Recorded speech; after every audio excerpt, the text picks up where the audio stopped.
wana zong a po aha vale tsaga kahin ko hi miten henu he patin kin la kau ding kanei po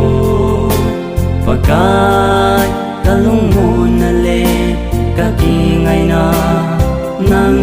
ngahi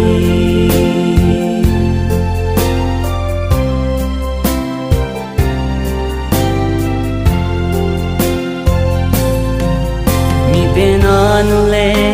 ya pa teto no min aleng khom hui hey vang lei sina en con pi ding nu le pa nei lau tsaga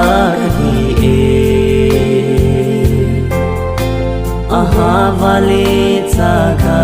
kahin ko hi miten henu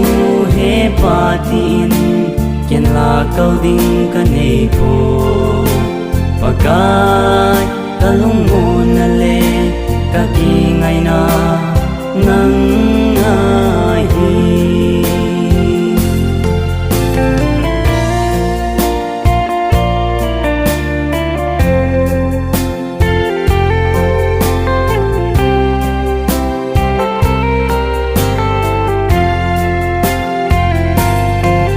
lai set hin nung mo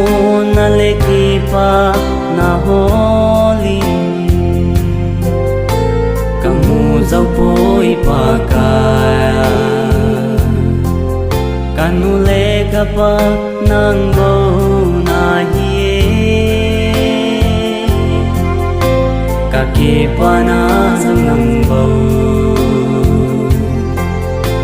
pakai hin saga kahin ko hi miten henu he patin ken la kau ding kanei po pagkat